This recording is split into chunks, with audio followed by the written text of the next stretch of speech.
Blake Lively, Part 15. What is she? The conclusion. Hello, I'm H.G. Tudor.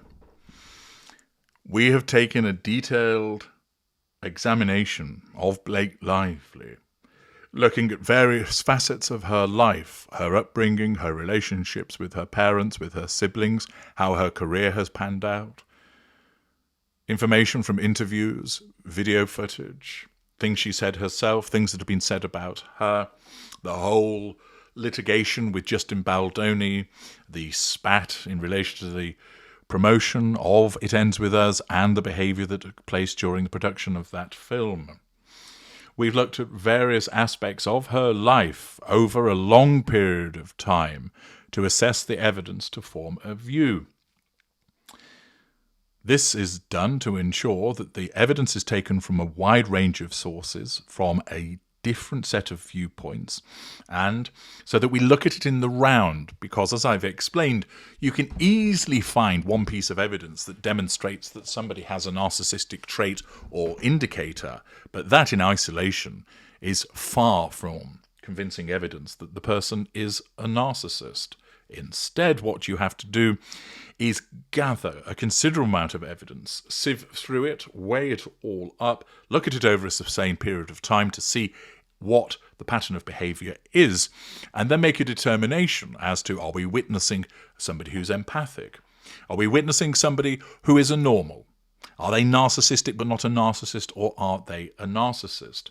We take into account the context of that evidence. We take into account the dynamic with other people, particularly here, given her relationship with Ryan Reynolds and the fact that we have demonstrated that he is a narcissist. That could well have an impact on her behaviour to cause her emotional empathy to be diminished so that she behaves in a manner which is causing her to look worse than she actually is, that it produces one-off instances or intermittent instances of poor behaviour, which might be seen as narcissism at work, but in actual fact is representative of something else, the effect of another narcissist. It may well be the case that he is the one that has puppeted her with regard to his jealousy in respect of losing her to Baldoni, a potential outcome that has been suggested which motivated him to behave as he has done so, and that Lively has got caught up in all of that she has been manipulated by her husband. Or is it the case that she is just as bad as he, and it is a joint enterprise where she has sought to protect herself after having had some form of dalliance or attempted dalliance with Baldoni that Reynolds has found out, and therefore she has played the victim in order to blame shift onto Baldoni instead and avoid the heated, ignited fury of Ryan Reynolds? Well, the interpretation of her behaviour and, of course, the interaction between all of those parties is something that we can look at once we've established what she is. But now I'm going to go through the criteria across the various different heads to establish what Blake Lively is. Blake Lively exhibits a sense of entitlement in the way that she deals with people. She's high-handed and arrogant. It might be suggested that this has come as a consequence of her upbringing, whereby it appears that she was given every advantage and brought up in an environment whereby the careers of her parents were used advantageously. Now, all parents do this, or at least those that take an interest in their child, to seek to give them the best start in life. But there is a difference between providing a good start in life and having the child recognise that things must be earned, things must be worked for, and creating a child that operates with a sense of entitlement, whereby they expect the world on a silver platter. Lively has been described as a nepo baby on a number of occasions. Might we be seeing this? It's evident that she's a self-absorbed individual. She will often talk about herself, And we've seen repeated instances of her being so self-absorbed, she lacks awareness of what she's talking about with regard to her behaviours, that she doesn't see that there's anything wrong in the way, for instance, she spoke about inserting herself into somebody else's production, that she had the wedding on the plantation and didn't see that there was anything problematic about that she has held herself out with Reynolds as coming from a working class background, when, especially the case with regard to her, that is not the case. She's somebody that issues orders and instructions to people. For instance, the way that with the Swedish journalist, she made him drink gin, didn't offer him an option in that regard. That she issued a set of demands in relation to what was happening on the set of It Ends With Us. She requires people to understand her needs and requirements, that they ought to understand that she is an important individual and therefore is somebody that should have her desires and her wishes implemented immediately. With regard to accountability, we haven't heard anything from the young children. She appears on the face of it to be a decent mother. There have been no concerns raised in that regard. She appears also to maintain good relations with her parents. There are no reports of fallouts in that regard, and with her siblings, who have been repeatedly supportive in respect of her career and recently with regard to the Baldoni dispute. This could be demonstrative of an individual that is accountable in her relationships to her family, or it might be the presentation of a facade. Alongside what appears to be an apparent accountability in those relationships is the fact that she has repeatedly told lies. For instance, she claimed that she was originally the individual that rewrote the on the roof scenes in It Ends With Us when it turned out to be her husband. She has misrepresented certain facts in the dispute with Baldoni, as I've mentioned in earlier episodes. Only when he has presented the evidence has it been seen that she has told lies with regard to what has gone on. There's been a lack of accountability with regard to the failure to do promotional work with Baldoni, albeit it might be argued that this was as a consequence of the way that she saw his behaviours and she was protecting herself. It doesn't appear to be the case that she's someone that addresses relationship issues in an intimate setting or a work setting. She doesn't appear to issue apologies either. Her accountability is a mixed bag. On the one hand, she does appear to demonstrate accountability when it comes to family relations, but less so when it comes to those that she works with. It might be, therefore, that she has more emotional empathy for family, i.e. those around her, within perhaps a circle of empathy, perhaps suggesting more normalised behaviours compared to colleagues who are less close to her.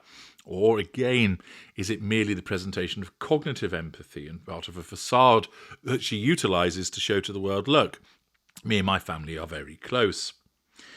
There's considerable grandiosity exhibited in respect of Blake Lively. She's prone to showmanship. For instance, there's extensive use of social media, showing off her friendship, at least when it was a friendship, with Taylor Swift. She does come across as believing herself to be better than those around her. There's financial largesse exhibited. She's boastful with regard to her successes. For instance, a lot of the stuff on social media demonstrates the places that she's gone, the events that she has attended, and all of that does point to grandiosity. Again, this might just be representative and symptomatic of the world that she operates within.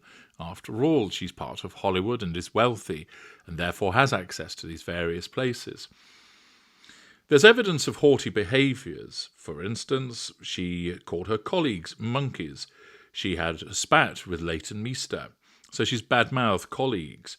She is dismissive. She's demonstrated repeated arrogance. She's snippy. For instance, the report of the way that the intern was treated on the Sisterhood of the Travelling Pants. She's shown obnoxious behaviours towards a hairstylist and also Kirsty Flahr. Accordingly, there are a range of haughty behaviours that are exhibited. She has shown repeated manipulative behaviours. She has demonstrated flattery, the telling of lies, triangulation with an object, triangulation with person. For instance, on social media, she would often triangulate in respect of Taylor Swift, Ryan Reynolds, John Legend. She engaged in a present silent treatment. Her behaviour towards Kirsty Floor was demonstrative of that, and her response was completely disproportionate to an innocent question that was asked by the journalist. She has utilised repeated pity plays, seeking to portray herself as the victim of Baldoni's unpleasant toxic masculinity. She is engaged in smearing, whereby she admitted seeking to turn the cast against Penn Badgley. She has done similar in relation to Justin Baldoni. She exhibits false compassion, invalidation, belittlement, denial, provocation, projection, blame-shifting. There is triangulation with her children. She has regularly announced that when she's been pregnant, and also with regard to the birth, there's the announcement of Taylor Swift being the godmother of her children. She has utilised threat, where she made reference to the use of her dragons. She's utilised insult, something that's passed off as being playful, but is anything but. There's the revision of history with regard to what has gone on in respect of the litigation with Justin Baldoni and the portrayal of him. She's made it seem like he is some kind of sexual predator and harasser, whereas the evidence that Baldoni has released shows a different portrayal altogether. There has been deflection. There's been isolation. For instance, look at the way that she treated Baldoni and his family, whereby they were ushered to spend their time in a basement with regard to the premiere of It Ends With Us. There are problems in relation to boundary recognition. There's inappropriate sexual behaviour. Reference the advertisement that she appeared in order to push one of her products. She has transgressed the professional and work boundary. Witness her targeting of Leonardo DiCaprio, trying to ensnare him to better her work prospects. She regularly takes over people's space. She took over the interview with the Swede with regard to her product. She took over the Baldoni production. She admitted her desire to take over productions when she was interviewed by Forbes. She exhibits facade management with regard to friends and family. She treats other people as an extension of herself. She exhibits character trait acquisition, black and white thinking. She exhibits a need to assert control. She exhibits a response to a perceived threat to that control. She's exhibited hypocrisy. For instance, she pleads sexual harassment, yet look at the way that she behaved in one of her own advertisements. There's objectification. Look at the way, for instance, she treated the man that was in the advertisement with her. There's compartmentalisation. There's paranoia. There's conducting of an affair, which appears to have taken place in relation to Ben Affleck. There's seamless intimate partner primary sources at times. She has interfered in relationships also. For instance, when Reynolds was dating someone else, the suggestion that they got together at an earlier juncture when he was married to Scarlett Johansson, and in relation to when Ben Affleck was with Jennifer Garner. There are problems with regard to her emotional empathy. This is evidenced by the commission of infidelity, the long list of manipulative behaviours that I have explained, and the interference in relationships. Furthermore, the way that she has behaved in relation to It Ends With Us, seeking to take over the production for her own advantage, and the subsequent litigation also is demonstrative of an absence of emotional empathy. Accordingly, Blake Lively shows evidence of a sense of entitlement. She shows evidence of a lack of accountability. She shows clear evidence of grandiosity. She shows significant evidence of haughty behaviours. She shows substantial evidence of manipulative behaviours. She exhibits poor boundary recognition. She shows significant aspects of the narcissistic dynamic and an absence of emotional empathy, albeit with the presence of cognitive empathy. To this end, across those heads of repeated behaviour which has been shown over a sustained period of time, the conclusion is Blake Lively is a narcissist. You can find out which school and cadre she is in the next episode. Were you correct? Did you believe that she was a narcissist? And if so, did you think so for the reasons that I have explained? Do you disagree? You can share your thoughts in the comments section. I'm H.G. Tudor. Thank you for listening.